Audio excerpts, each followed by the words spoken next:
Up above my head, I hear music in the air.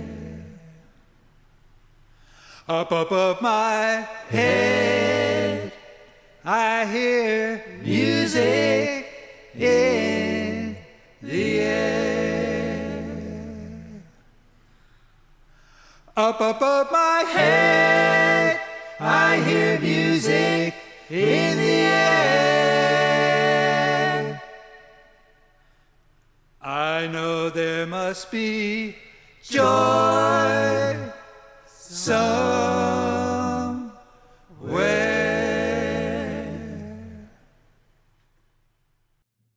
Two-Cat Kitchen, it's time for us to pitch in and start another Two-Cat show. Down at the Two-Cat Kitchen, we're starting on a mission to put you in the culinary know. We've got the finest recipes you ever will find, guaranteed to show you all a mighty fine time here at the Two-Cat Kitchen. Time for a new edition of the culinary Two-Cat show. The culinary Two-Cat show. Welcome to the Two-Cat Kitchen, the show that mixes musical mayhem with culinary calamity. David Luken is here to help with the mixing. Hey there, everybody. Each episode of the Two-Cat Kitchen features new songs, a new recipe, and a special musical guest. Who's our musical guest today? Today we have Molly, Danny, Cleo, and maybe Roy. Wow. Bringing us some old-time music? Or something? Who knows? Who knows? But I think so. Okay. You know, each episode also features an informative segment. And today we have... But now, David, have you seen the Coconuts? The Coconuts have the month off, I think. Oh, that's right. Yeah, that's right. They're attending the Beanbag Design workshop out in Ypsilanti. In Ypsilanti, yeah. Yeah, they're big on that beanbag stuff. All right, so we're going to, without further ado, we're going to get right into the show. We'll be right back.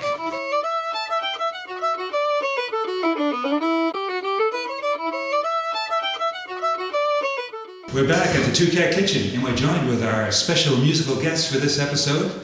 We have Danny Davis. Danny, hello. Hello. Welcome to the kitchen. We have Molly Davis. Hello, Molly. Hello. And Cleo Davis. Hello. Hello, Cleo. And Roy.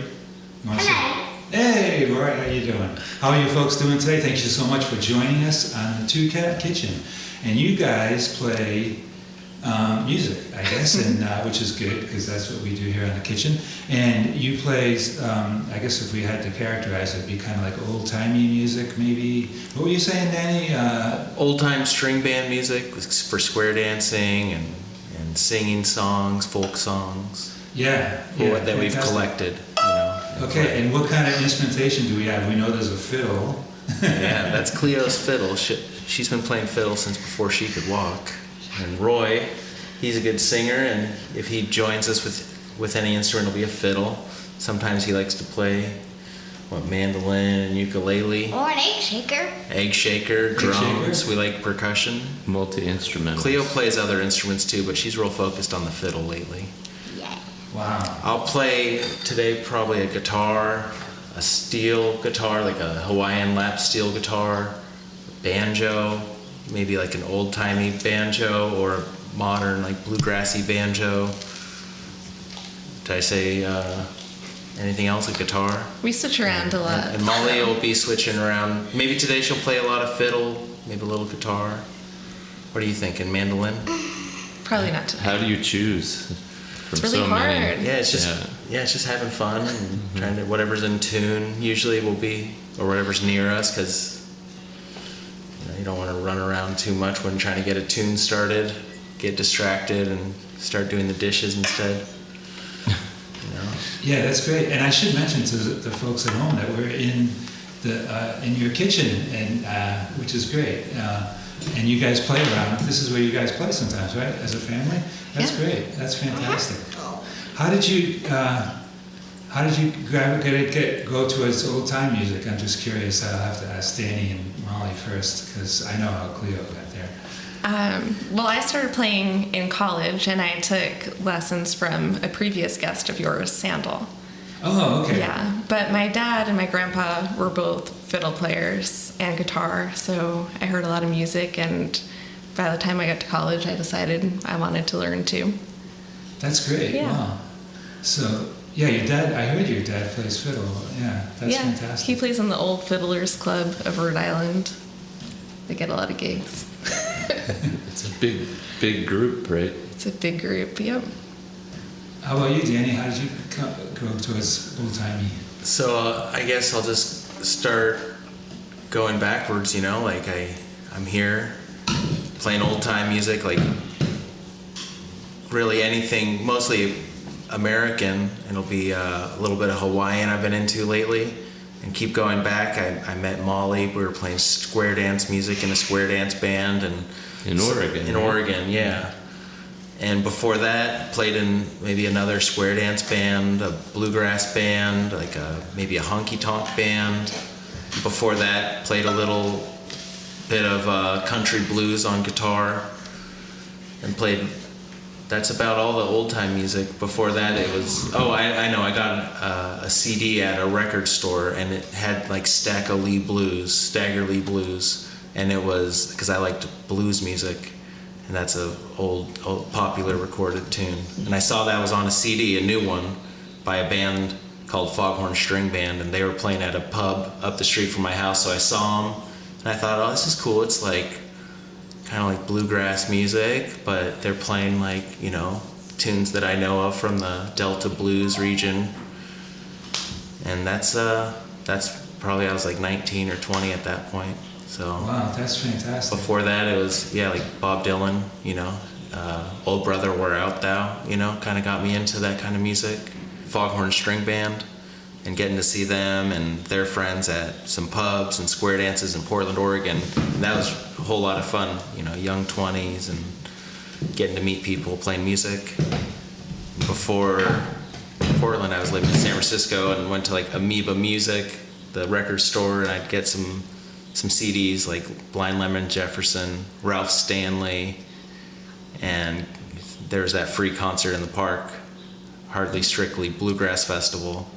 So you get to see like John Prine and wow. Hazel Dickens, Yeah. Ralph Stanley, Earl Scruggs, Doc Watson, and just started picking. I already played music a little bit, guitar and stuff with my friends. So before that, it was like church on Sundays, a little bit of Bach music with my mom, and the oldies radio. I liked growing up with that, singing with in the car. Was guitar your first instrument? I did like piano lessons with the church organist. Really? And then I did bass lessons, playing jazz bass in middle school in the jazz band. I played guitar when I was like 18 when I got my first guitar, or 17 or so.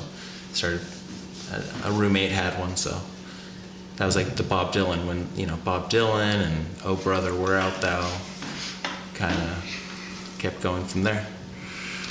What kind of music do you like, Cleo? Anything. Anything. You like any kind of music? That's great. Yeah. There's a lot of great music out there, right? How about you, Roy? Same. Same? Okay, thank you. What's your favorite songs, Roy, right now? I don't know. Yeah, I don't know either. Yeah. It changes. It's hard to pick. Yeah, so that's great.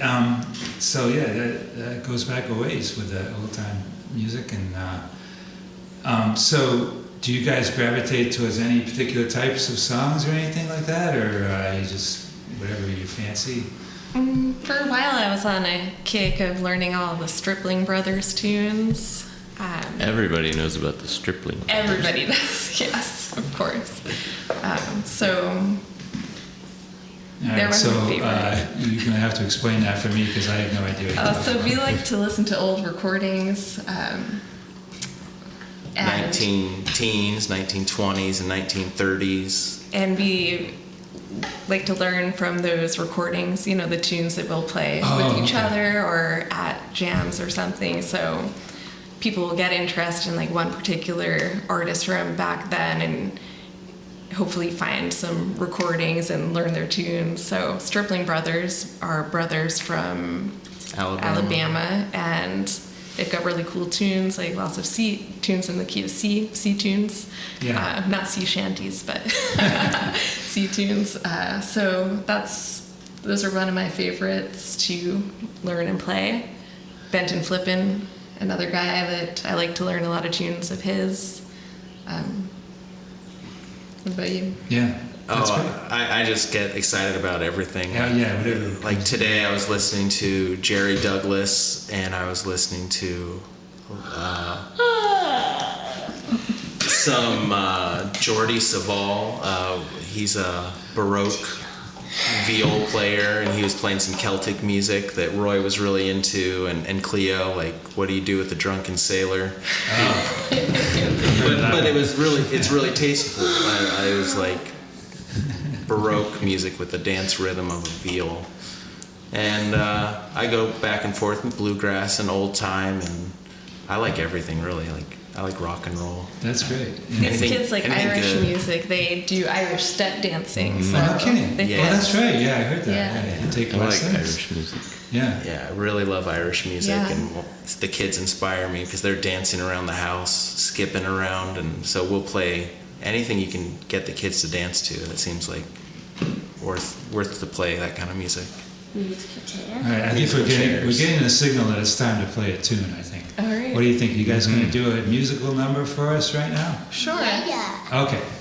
All right, why don't we do that?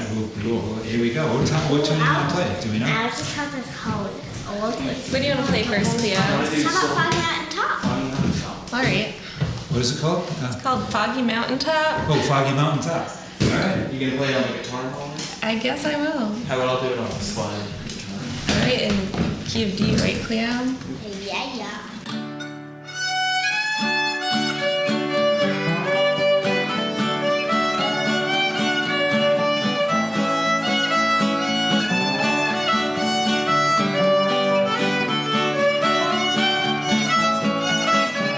If I was on some foggy mountain top, sail away to the west, sail all around this whole wide world to the girl that I love the best.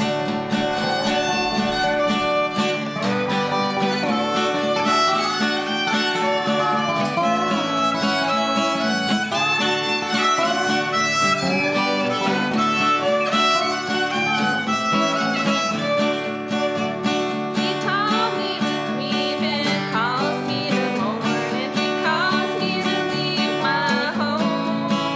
To the lonesome times and the good old times, I'm on my way back home.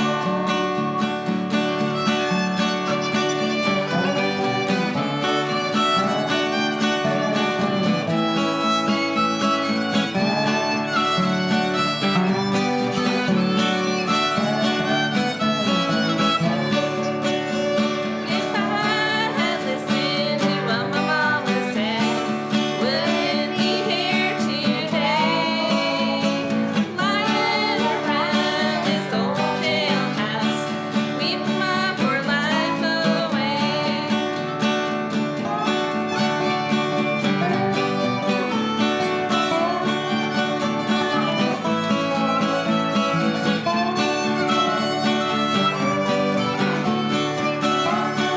Take this one, Roy.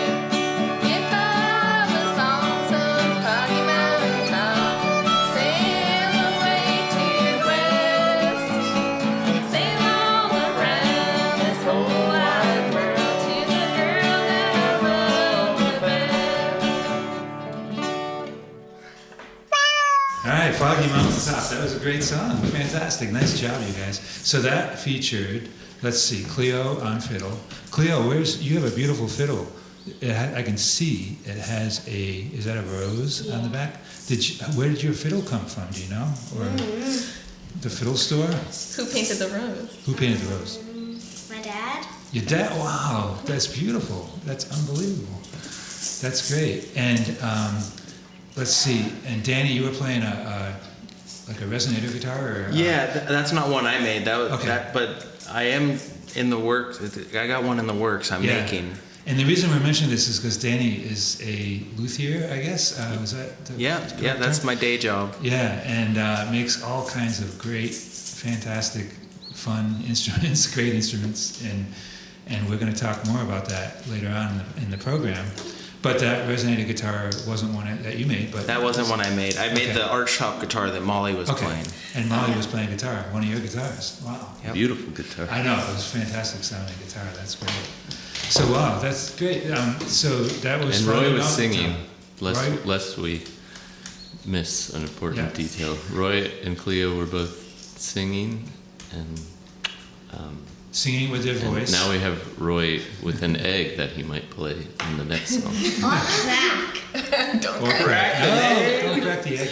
All right, so that was great. You're going to do another tune for us. Yeah. And we got some different instruments now, so let's just talk about those a little bit before we Yeah, start. so this we is have- a gourd banjo. It's got the gourd for the body of the banjo with the skin head stretched over it with the banjo neck. And no frets. There's no frets on it, so you can go all the way up there if you need to. Yeah, that's great. And then Molly, you're going to play fiddle on this one. Is that any? Yes, this is the fiddle Danny made. His no first kidding. one, number one. Yeah, because you make a lot of fiddles, Wow. Danny, right? Yeah, I think I'm up to about 12 violins, fiddles, violins. Just depends if it has strings or strangs on it. That's the I difference. made a viola and a cello. I'll be working on another cello. I'm starting. I made a few guitars. The archtop is one of them. First archtop guitar. Made some mandolins and working on that resonator guitar and just pretty much, anything that I can fit into the schedule. He might be making me a gourd ukulele Yeah. Well, Wow. in his that's- spare time. I'd like to see that. definitely making you one. It's up there. It's getting finished up. Awesome. It's gonna get Can't wait. strings on it soon. So that's the difference. Exciting. People ask, what's the difference between a fiddle and a violin? And I think we've discovered the difference, right? Yeah. What the fiddle has. Well, the violin has strings, and Okay. the fiddle has strangs. Okay.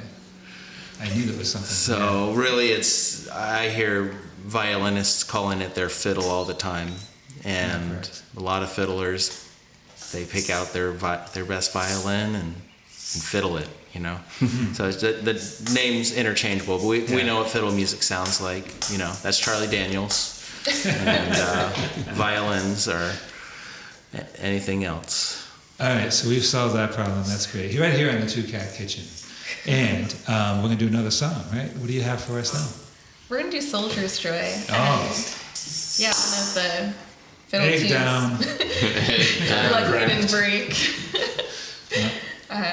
So we chose these tunes because the kids are going to do a fiddle academy this summer at Gray Fox Music Festival. It's a bluegrass festival in upstate New York, and they have like a kids academy, and they let us know what songs they're going to do. So we've been practicing these. So we thought these would be good ones to do since we've all been practicing them. That's Yeah. great. Fantastic. So Soldier's Joy. Soldier's Joy. Can't beat it. All right, here we go. All right, you gonna be all right, Cleo? Yeah.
We're back at the Two Cat Kitchen, and Danny, I'd like to talk to you a little bit more about your luthier background. How did you get into doing that kind of stuff? I was a musician and, a jack of all trades, kind of carpenter, handyman, and artist. Went to some art school and put it all together. I got interested in a friend who made guitars in Portland, Oregon, and I did a community college course there trying to build a banjo, and I got about halfway done with it and never finished it. Moved out east after meeting Molly. We moved out to Rhode Island, and I took some workshops in Vermont to build a banjo for 2 weeks and a 3-week workshop to build a guitar. And that helped me get employment at a factory making upright basses. So I made quite a few basses on a team, Upton bass, and a team of luthiers. And so that was kind of my introduction to, like a fast-paced way to build instruments and, real life, not just like a workshop, but, a real factory. And then I went to violin making school in Boston, North Bennett Street School, and I received my training there 3 years, 10 months a year, and I was able to build violins, a viola, and a cello. And since then, I graduated. That's like 8 years ago. I've been running my own business. Actually, that's like 9 years ago. Running my own business, just building custom violins. I've built quite a few banjos and mandolins. I do a lot of repair work. Anything that I have time for. I like to repair people's instruments and keep them going. You got a busted guitar, fiddle, banjo. Now you know who to bring it to. Yeah, so people can get in touch with you for that kind of thing. Old Banjo Danny at gmail.com. Okay. Email me. Yeah, we'll put that link in our Right show notes if people are interested. Do you take international orders?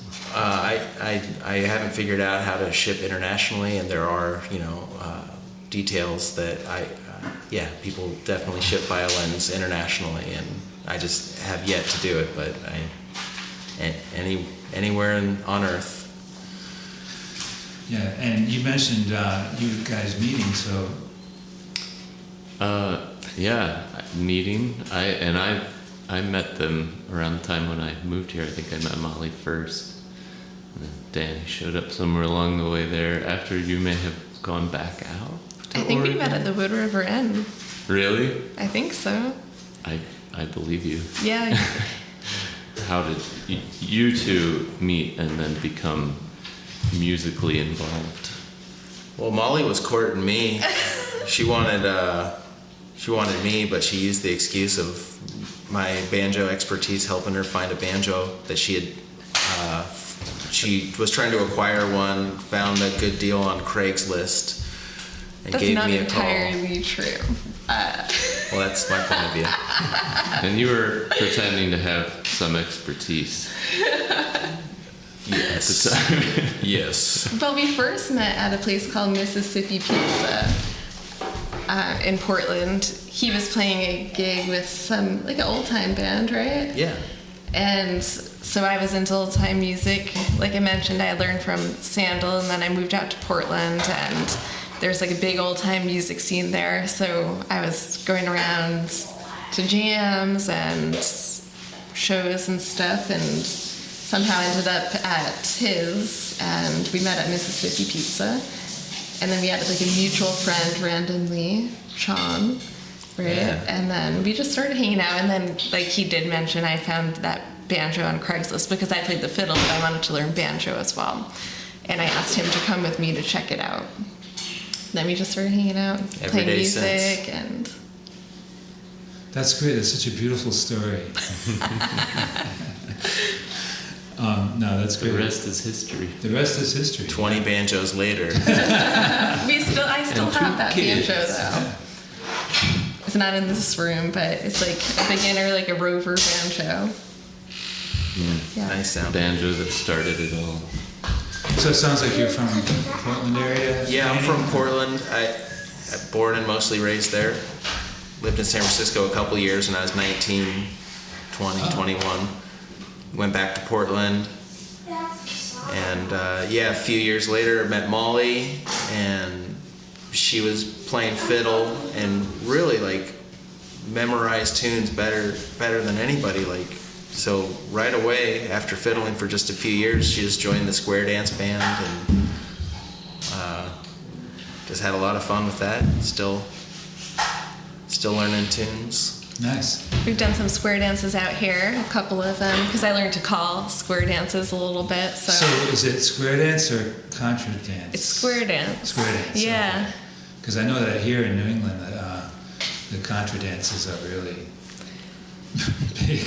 Yeah, they're a lot more, well, I guess they're a lot more popular, but there's not very many square dances out No. here. So Unfortunately. We need to take a break. We need to take a break here in the Two Cat Kitchen. We'll be right back.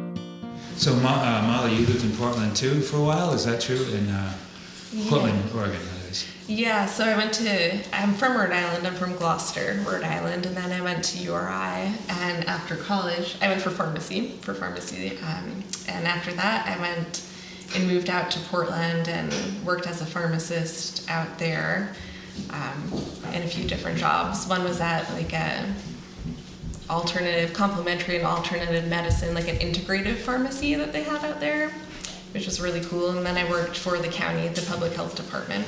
But anyways, I moved out to Portland and they had a big old-time music scene and got kind of involved in that and kept learning more and more tunes. And then we moved back here to Rhode Island and started hanging out with Sandal and Rory again, met David, and we would go to the Brown class that Sandal and Rory did and learn more tunes and just So how do you say Oregon? Oregon, yeah. Oregon. Oregon. Okay, there That you have sounds good though. That's how to say Oregon. Here. I don't know. Two Cat Kitchen. Say it. All right. Well, that's interesting. And you work as a pharmacist now, Molly, right? I do. Wow, that's fast. I think that's really cool. I mean, pharmacists have to know a lot of stuff. We You do. have to know how all those drugs work and everything. I think that's why I was good at memorizing the tunes, Oh. because I had to memorize a lot in pharmacy school. So I really trained my memory and then was able to memorize all the tunes like Danny mentions. But I'm forgetting a lot of them now. Hopefully not forgetting the not the pharmacy stuff. Okay. Anyway, all right, we're gonna wrap up this part of the program. And one thing we ask all our guests here on the Two Cat Kitchen is, what is your earliest musical memory? And so we'd like to hear what you guys think about that. Maybe Danny, you want to go first? Yeah, so I remember growing up at church. My mom brought my family to church, so I remember listening to the Bach hymns, Amen, with an organ. I'm trying to, that's just kind of my earliest memories. Also, in the car, the radio, listening to like 18-wheeler, roll on. And the oldies station was always on in the car too, so those are that's the beginning there for me. You know, some of the early sacred music, I mean, you know, like Bach and even before that, it was beautiful music. I mean, it was really inspirational, so yeah. And okay, that was great. Yeah, Molly? Well, I guess it would have to be my dad playing music because he played a lot of music from when I was a kid. He would play piano and guitar and fiddle. So I was just showing David this picture of me as a little baby sitting, my dad and grandfather were playing the fiddle. We were outside in my grandparents' yard and a friend of theirs was playing the banjo. So just listening to music around the house. Wow, that's great having a parent playing. And he played like fiddle tunes and stuff, right? Yeah, fiddle tunes, and he played guitar and piano too. That's fantastic. Wow, great. What about you? Remember Oh, sorry. one time this is when I was like very little, so I don't have too many memories from back then, but I remember like waking up, I was sleeping on the floor and my mom was saying to my dad, like, you're playing the piano and she's sleeping, and I just like slept like right through him playing the piano in the living room in this small little house. So I don't know, that's just one of my early musical memories of sleeping through the piano time. Yeah, maybe it was ingrained in your subconscious or something. Yeah. Yeah, the piano, that's great. Yeah, Wow. so we've been taking the kids camping at music festivals since they were little babies, so they sleep through it too. So. Yeah. Do either of the kids want to share a earliest musical memory? Will you guys share? Fine. We're- Can I start from here? No, come over here and just say it in the microphone. No. Oh, I think we got Cleo. Actually, fine. Okay, Yeah. here they come. They were reading books. We're really interested.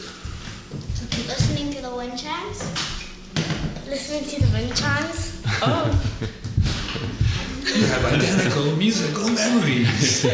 Wow. They're very close. That was good too. Thank you for sharing that with us. That's great. Okay, well, you guys, I think you mentioned you might have a recipe you want to talk about. That's maybe one of your favorites, or yeah, and we made this recipe, so we'll share with you guys. oh, You fantastic. can sample All right. some. I was hoping. All right, we'll be right back with that here in the Two Cat Kitchen. We're back at the Two Cat Kitchen, and you guys are going to give us another song. That's great. And we have, what song is it, Cleo?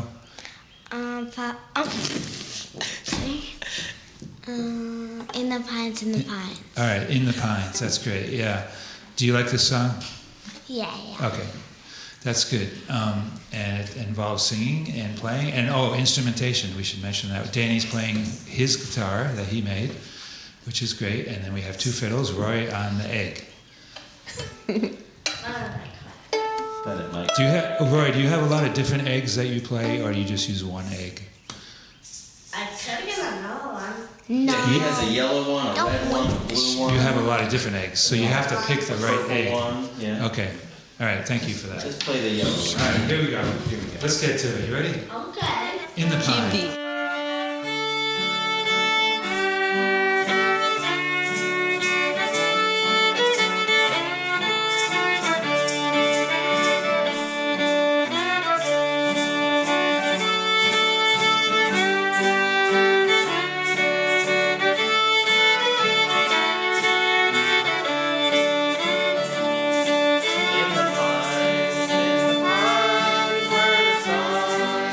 Shine.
We're back at the Two Cat Kitchen, and it's time for our recipe.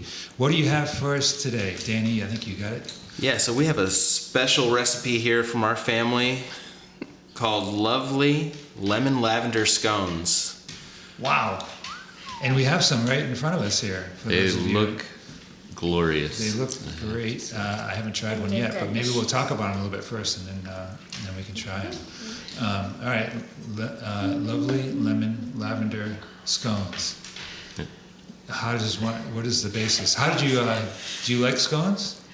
Danny makes good scones. Yeah. He's made good scones ever since he went to violin making school in Boston, and he would stop and get scones, right, Danny? Yeah, I gained 30 pounds. What, did you used to make scones at the violin No, I school? would just eat them. I would just stop at cafes and eat scones. And like on the way home, get an extra slice of pizza before catching the train home. Like, yes. having fun up there is a really, nice treat. But I think it was last year you started making scones once in a while. We don't eat tons of sweets. We try to eat pretty healthy around here. Yeah, that sounds, well, scones are pretty healthy. I mean, what the heck? They're pretty healthy. There's not a ton of sugar in them, but the reason we made these lavender ones is because Roy just graduated kindergarten, and he got a little recipe book from his teachers, and one of his teachers had made lavender cookies.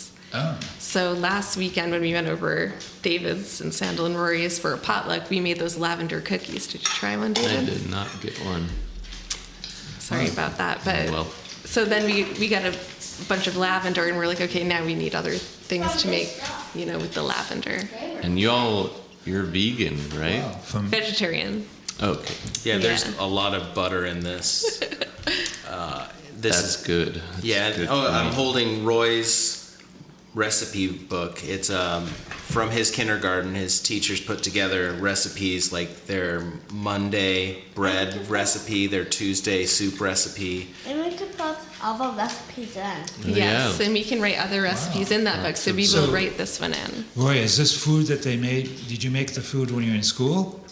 So it's the recipes from your school when you were in school? Oh, that's pretty cool. So you I could. ate one of the lavender cookies from that school. Oh, okay. That's. And, So now you can make them at home. and I made bread. Wow, bread. And we even made the bread dough. They made the Bread- dough. They even made the dough. Bread dough. Wow. So Very you made it from cool. scratch. Yeah. Yeah. What's the history of scones? Does anybody know? Well, it really goes back ever since in Mesopotamia, really, when humans started farming. They're like, how are we going to bake this bread? After baking bread, how are we going to make this Taste even better? It's like, let's just add some butter to it. Not too much sugar. And that's the facts right there. That's about Okay. 8,000 years Good to old. know. When did they Yeah, start so- adding lavender? That's actually modern. I thought maybe I'm the first one to do it. And so I didn't grow this lavender. You can source it locally. This is off Amazon, the book company. They also sell lavender. Good to know. Yeah, so check my facts there. Yeah. Now, the question do you want to? What are the ingredients of your scones? Can we get into that? Yeah, so let's start with 2. This is for one batch. You're going to start with 2 cups of flour, 5-ish tablespoons of sugar, a tablespoon of baking powder, a teaspoon of salt. You're going to zest a lemon. I zested 2 lemons, and maybe half of the zest is still on the rind or on the peel there. But Okay. use your best judgment. 1.5 teaspoons lavender, dried culinary lavender, but get That's yourself what some good lavender. And take That- out the stems. That's what you did? Take out the stems with the Did you kids. chop it up fine? No, I mean, I just bought it. It's in a bag, and so you want to get like the purple flowers, Yeah. and take stems out that you can and twigs, and I mean, it's a subtle flavor. You put too much, like the second batch of cookies I did, I put too much in. It was almost like you're eating soap. Yeah, yeah. So like this is subtle. No, and I think the you- lemon adds like the zest. It's really hard. So Oh, and lavender tea. We made lavender tea a few times. That's nice. it's But this really is hard this to. is culinary lavender. This is culinary lavender. As Let me opposed continue to- here. Yeah, but yeah, I mean, I think they. It says food grade. So when we Yeah. went through Roy's recipe book for the cookies, I noticed it says food grade lavender, so I searched for food grade lavender. Is it different than the stuff you use for like tea or like ointments? I feel like it's not, but okay. but don't take my word for it. All right. Well, just Yeah. curious about that. Well, you finish up- nailed the subtlety. Yeah, so you don't want to eat a soap scone. All right. So going back to your Yeah, I don't- ingredients, no, those are pretty common ingredients for any baked good. What makes a scone a scone? Well, I think it's the butter. I left that out. You got to get 6 tablespoons of cold butter.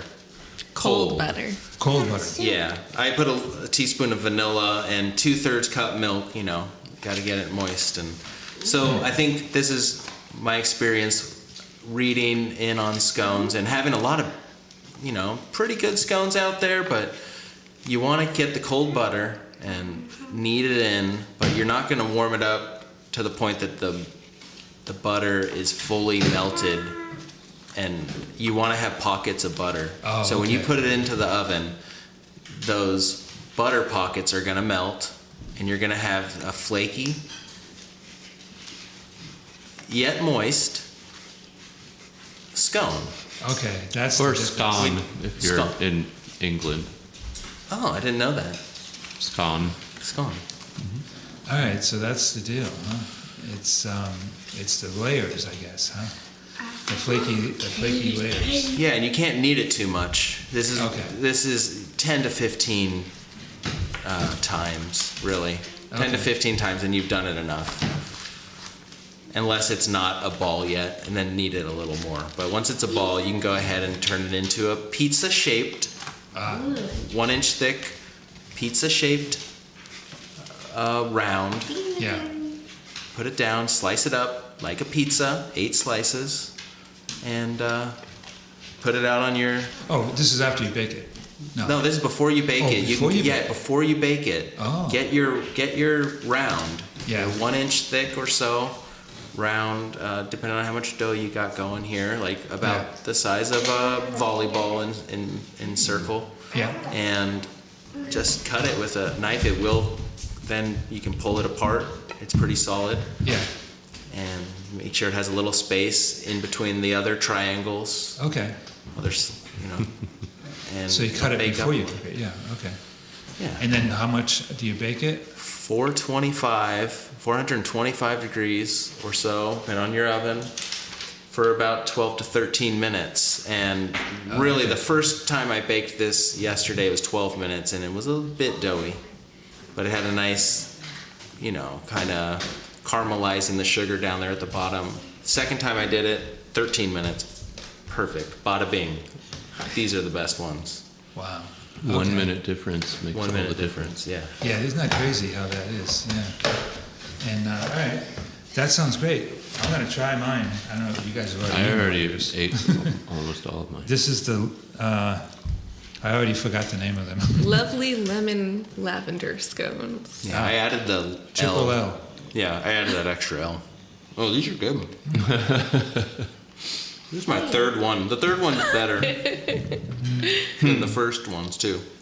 Wow, I might eat 2 more. Yeah. Your third attempt, you mean, or Well, my third attempt and my third scone. third? Starting these are last great. night. You can really taste the lemon in the lavender. Yeah, there's no lemon juice in it, just Just the the zest. The zest. Supposedly the zest gives more flavor than the juice. Oh, Yeah, Yeah. zest is pretty magic. You could zest anything. I mean, you could zest many Buster. things, and you could also use zest for many things. Buster really wants a scone.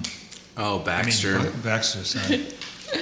Oh, Baxter boy. He doesn't normally eat people food, but when we got him as a puppy, we did learn that the people who we got him from said he loves toast. Yeah, can we give him toast? We don't give him toast though.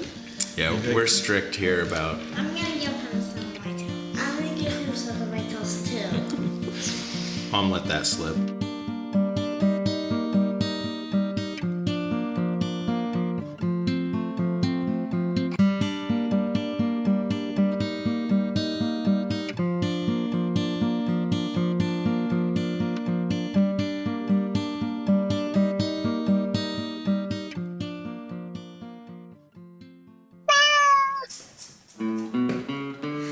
Once upon a time in Arkansas, an old man sat at his little cabin door, and the male opportunity he liked to play. Jolly on the turn while he played by ear. It was raining hard, but the fiddle didn't care. He sawed away with his popular ear, letting rooftop leap like a waterfall. Didn't think to bother the old man at all.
Arkansas Traveler, fantastic. Wow, that's a great song.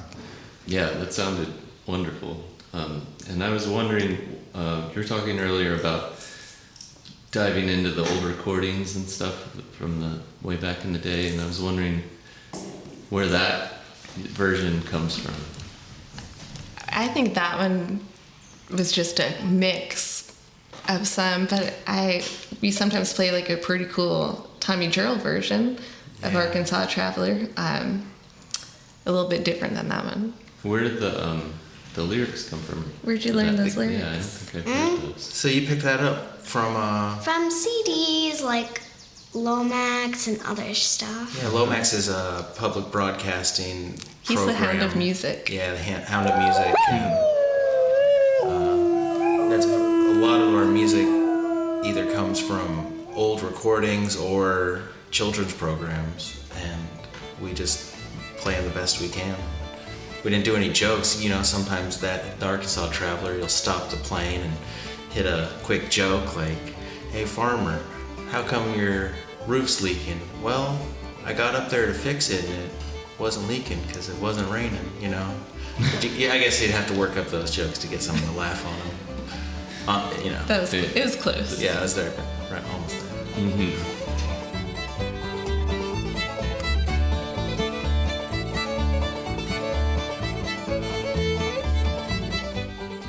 So this is going to be a recipe for my dog's birthday. So I'm going to get some toast, put ice cream on top, peanut butter around the ice cream, kibbles on top, and then I put a bone on the top. Sounds good, right? That sounds so good. Baxter would love I it. got and a banana. Dogs love And a bananas. banana. Baxter loves bananas. I would eat that. I would like that. Yeah. Kibble That's a and good all. one, Roy.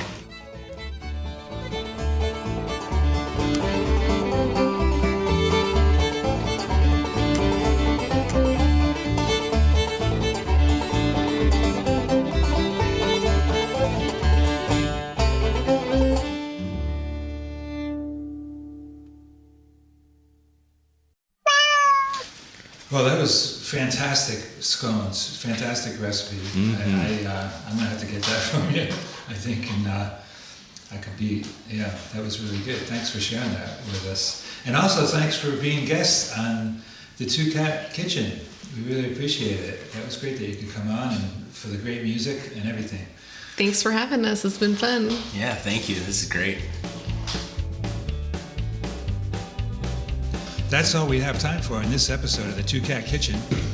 We'd like to thank our musical guests today, the Davis family, Molly, Danny, Cleo, and Roy. Thanks, guys. I'm Rick McKinney. And I'm David Luken. We'll see you next time back here at the Two Cat Kitchen. The Culinary Two Cat Show.